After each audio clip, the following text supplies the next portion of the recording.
Vô, vô.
Ôi ôi, cua đây.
Đâu đâu đâu.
bỏ đi nè.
Nước muối sẵn rồi, bây giờ chỉ lấy thôi về làm đấy.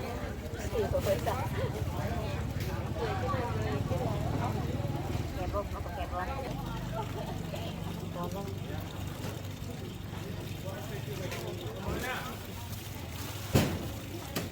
Ui, kẹp vào em đấy em ơi, sửa lắm.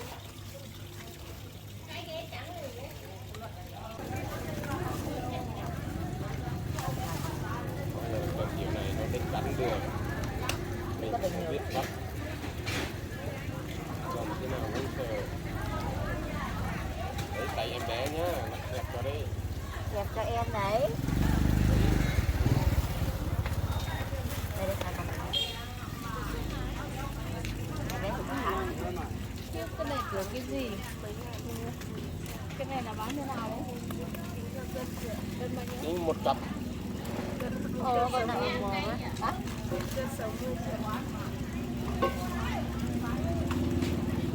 Một con đó, một con đó.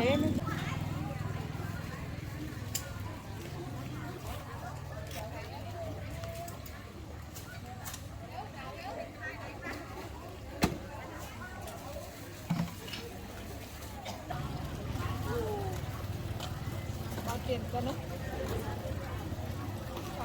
Cuốn hết rồi. Cuốn tiền là mới kẹp.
con này được một cân.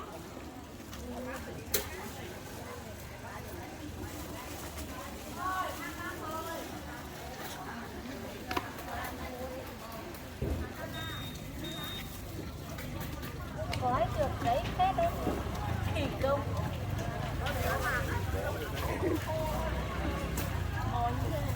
Ăn cái túi à? Bao nhiêu tiền một cân? Cân 40.000 à?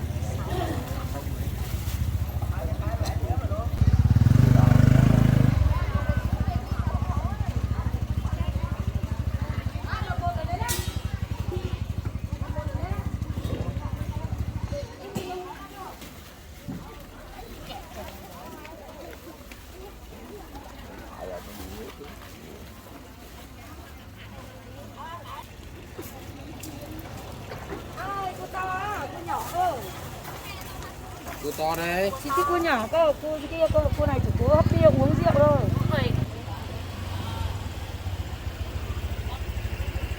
Mùa này ăn béo rồi nhỉ? Đây anh nhỉ? Mùa này ăn béo chưa? Có được ăn béo nó không làm ăn béo. Rồi, thế là to rồi.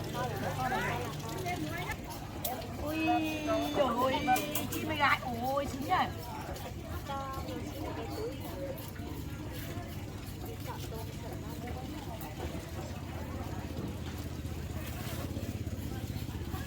Ui, sao mày cẩn thận thế này á?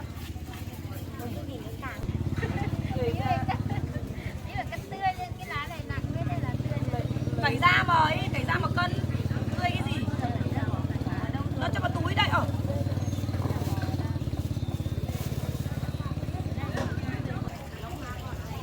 Nhỉ, em bé nhỏ. Con to nó già hơn, nó chặt cứng hơn. Nó ra chẳng nhìn thấy con là đẹp luôn mà ăn được. Cái gì cũng phải nhớ lên xem. Con tuyệt với lọ cho em chứ. Ăn vào liệt dương ấy. Chị bảo liệt dương mẹ mà còn tăng ấy, em nói cho anh Nhân ít thôi. Một cái này. Đây, con to đây. Đấy, úi giời ơi. Wow. Em thích thì em lên nhà chị nhậu, mà em thích nhà chị mua thì chị mua cho em. Hôm nay chị mua 1 cân đây, vợ chồng chị nhậu. Ok. Ngon. Ok.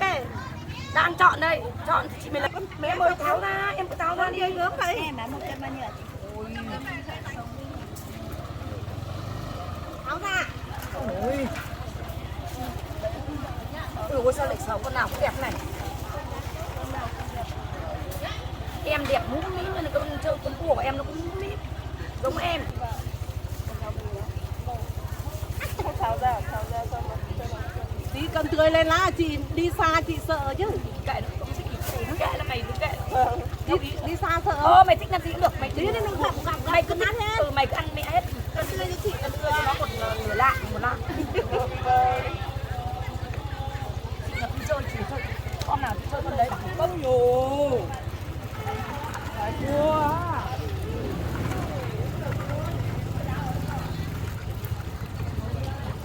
đẳng cấp của chị.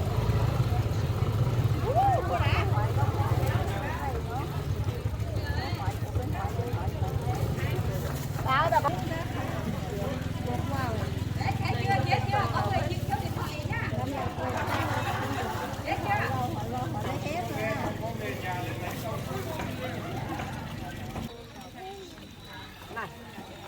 bắt này nó một đủ tiền một lần chị kéo xin thử dây cái thôi.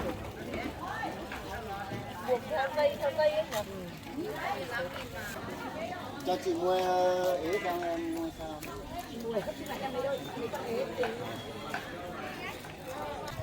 Có khi đủ rồi, tôi đã cân này. Đủ rồi.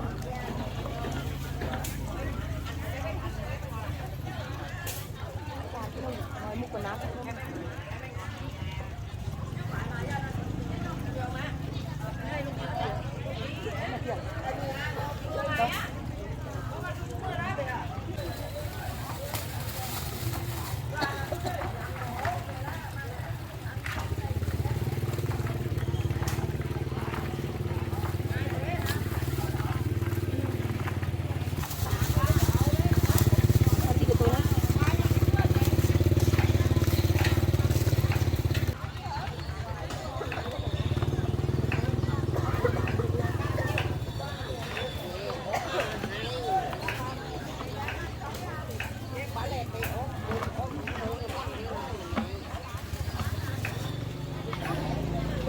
cân đuối. Rồi, gọi 1 cân đi. Mình tính tiếp.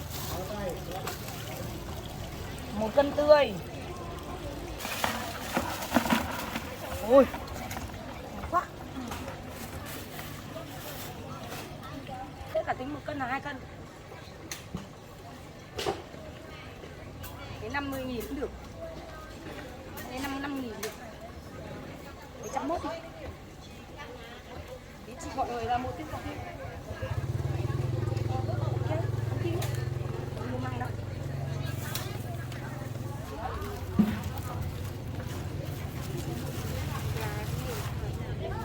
Mình là gì quá.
Còn vừa thì nó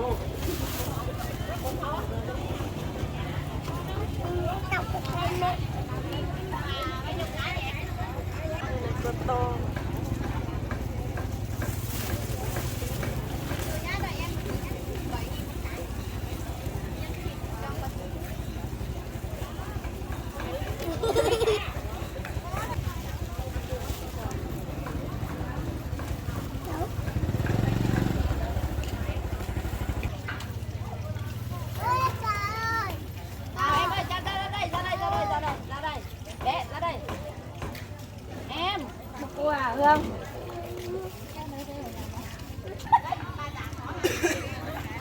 Bác này thôi. Ôi trời ơi, con cua đây này. Con cua con.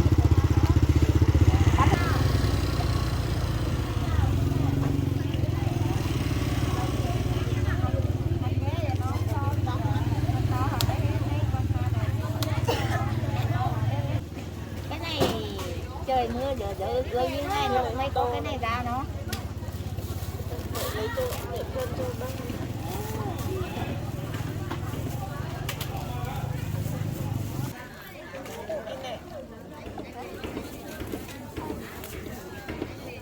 Ở đây luộc Việt Nam.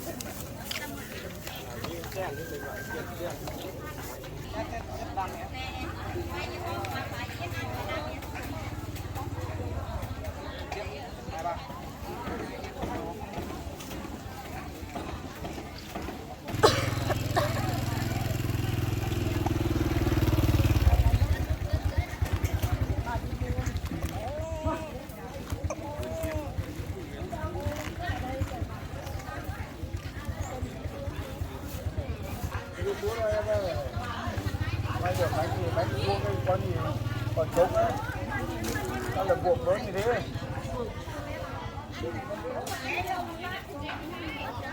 Vì nó không bỏ đi được.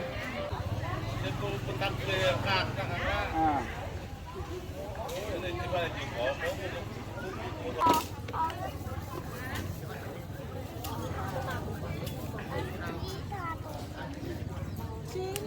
Cảm ơn. Anh đi đi cả.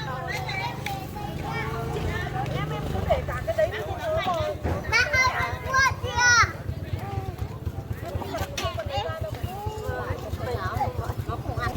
Con hai con màu trắng, hai con màu đỏ.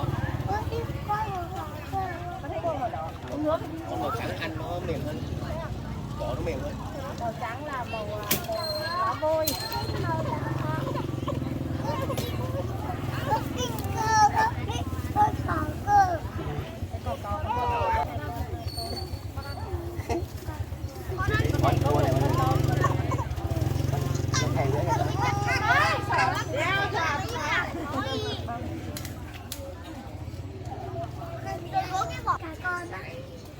Con thấy ông sáng quá ấy.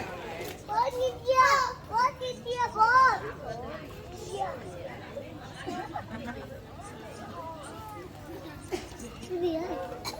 Cái gì đây? Bắt cho anh ai? Hả? Bắt cho anh bạc ai? đi. Ôi con cá gì ấy?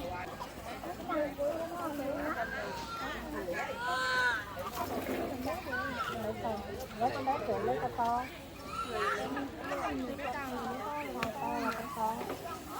Thím lấy thím không biết cười cái vỏ ra đấy. Cười cái vỏ ra chứ nó nặng. Làm gì đấy? Quen nhau không? Có quen nhau không?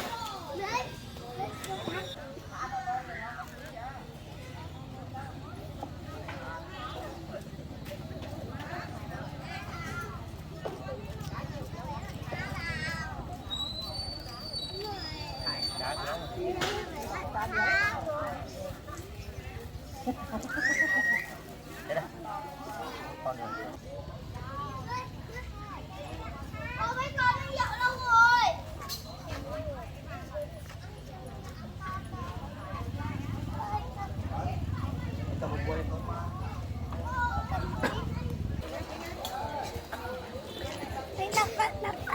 Làm đi.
Mua đá nếu 50.000 nếu đấy đấy tốt Hai con cua này đánh nhau đi. 50.000 nhưng mà lấy cái A đâu nha Đâu? cô cần lấy con đi được Một con thì lấy cái.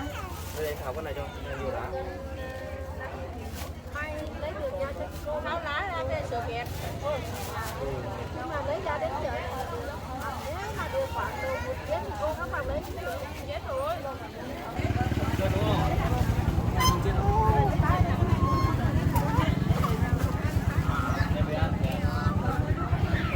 Ôi cái này thiếu rồi.